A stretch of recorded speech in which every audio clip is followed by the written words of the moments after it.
Have you ever stopped to think about how everything began? I'm not just talking about the planet, but your own existence, the origin of time, light, life. While science debates the Big Bang and evolution, there is an ancient, deep, and mysterious account in the book of Genesis, presenting the creation of the world as a deliberate, wise, and purposeful act. And the most surprising thing, all of this happened in just 7 days. 7. But was it really like that? Why would God choose to divide creation into stages? What lies behind these 7 symbolic days? This video will take you on a journey through the explained Old Testament, where each verse is a key that opens a portal to understanding the history of the Bible. And if you think you've heard this story before, get ready to see with new eyes. There are secrets in the Garden of Eden, lessons in divine rest, and hidden messages in the words, "Let there be light." If you're just starting your Bible study on Genesis or already seeking to understand the Bible in depth, this video is for you. Let's talk simply, without empty religiosity, and with a touch of sacred humor.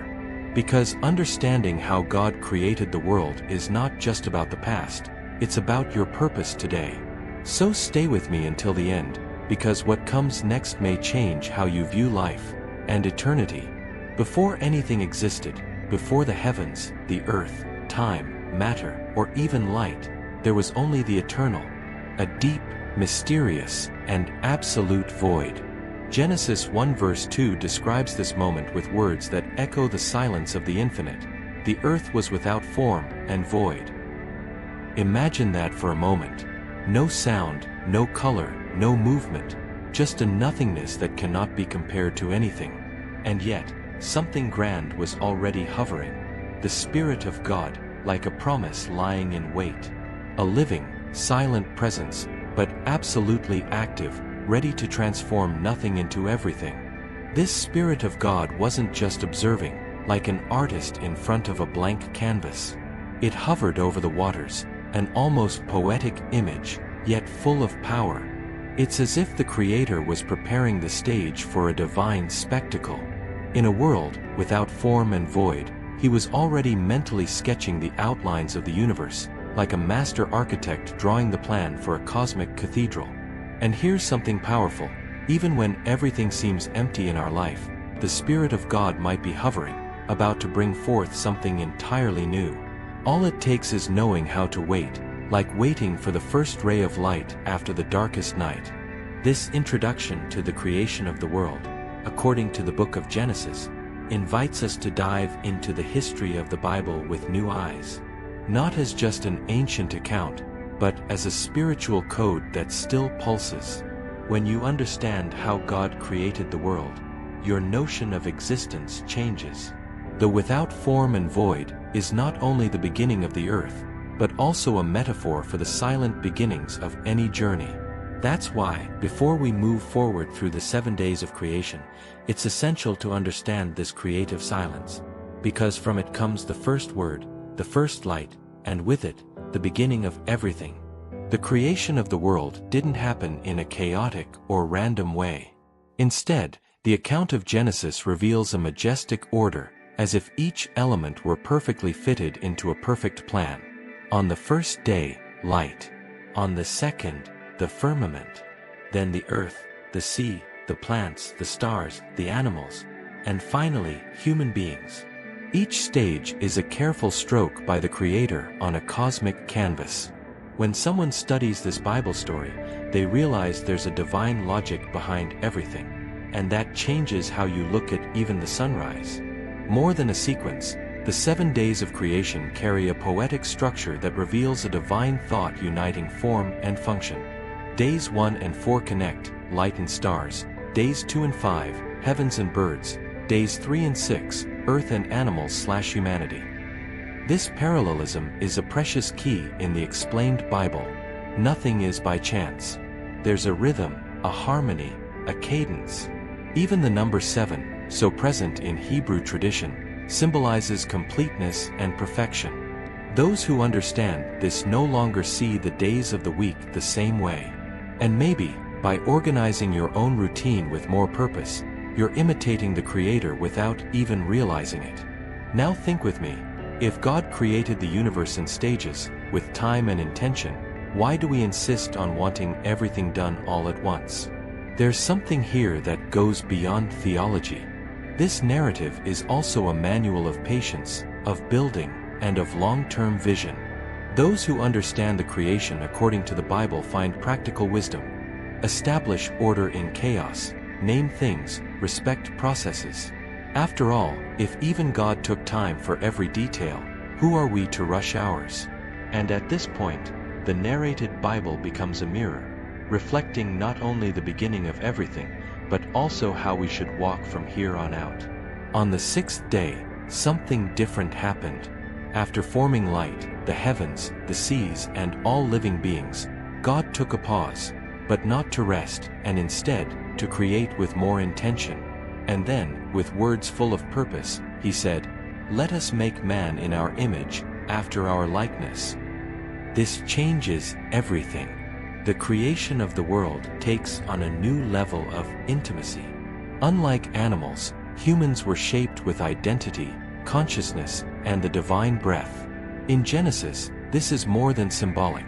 It's the revelation of our inherent worth, our divine origin.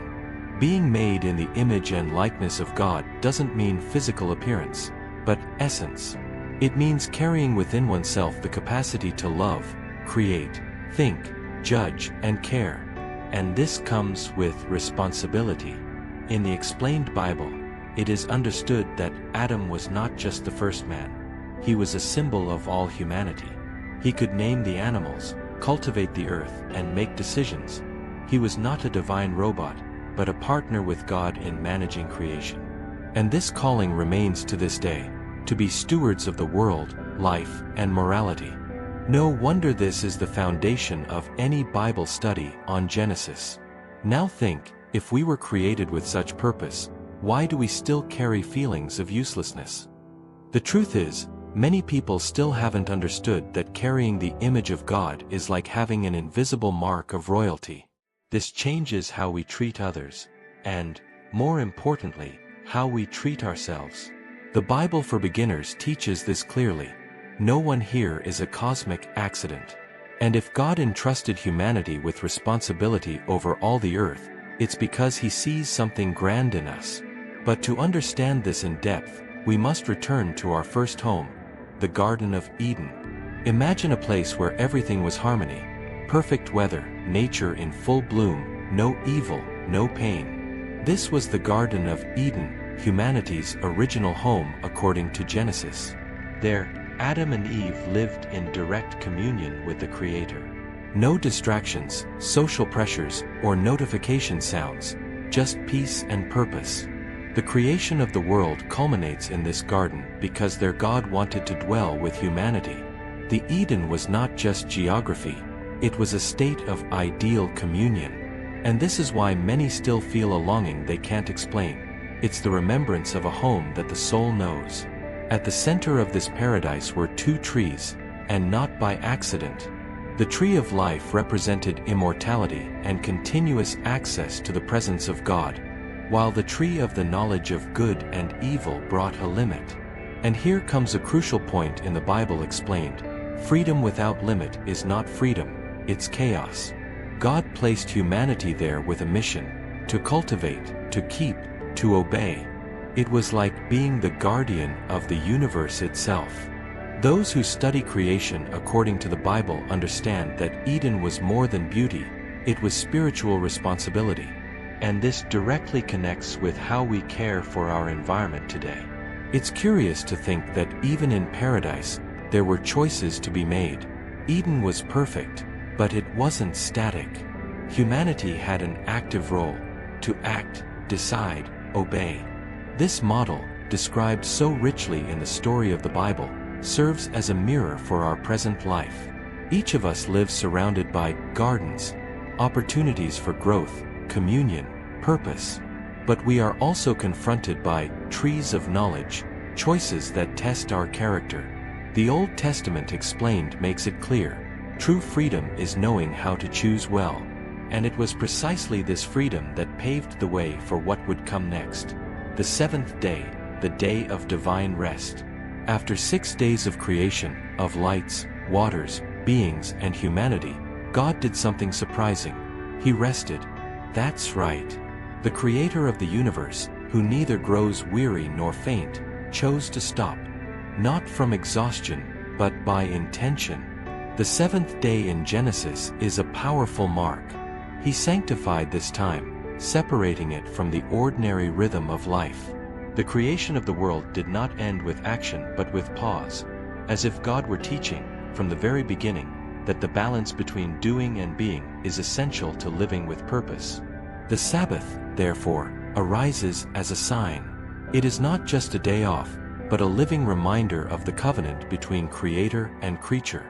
The Bible narrated shows that this rest has spiritual, emotional, and physical value. And practically, what does this mean for us? It means learning to stop. In a world where productivity has become idolatry, the Sabbath invites us to breathe, reflect, and recognize that the world doesn't spin because of us, but by the will of God. The biblical study of Genesis shows that even rest is divinely ordered, not a luxury, but a sacred necessity. This concept is so strong that it appears throughout the Bible. Jesus himself reaffirms the importance of the Sabbath, saying, "The Sabbath was made for man, and not man for the Sabbath."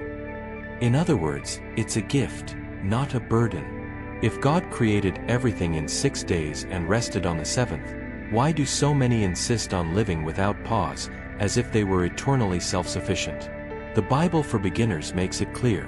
Knowing how to stop is just as spiritual as knowing how to act. And perhaps, by learning to rest with purpose, we will rediscover something lost since Eden, a glimpse of what our eternal destiny will be. Now tell me, after understanding step by step how God created the world, can you really keep living on autopilot? Can you ignore that you're part of a divine plan that began in Genesis, with light being separated from darkness, with humanity being shaped in the image and likeness of God? The story of the Bible isn't some distant tale. It's a mirror of your origin, your purpose, your worth. And yes, that changes everything. Maybe you've never stopped to reflect on the seventh day, on the meaning of rest, or on what existed before time itself. Maybe you always thought it was all too symbolic, too ancient, too complex. But now that you know the details of creation according to the Bible, the invitation is clear. What will you do with this knowledge? Will you keep it to yourself, or will you start looking at life through the eyes of someone who understands that everything has a reason, even your own heart beating right now? If this journey through the beginning of everything stirred something inside you, then don't stop here.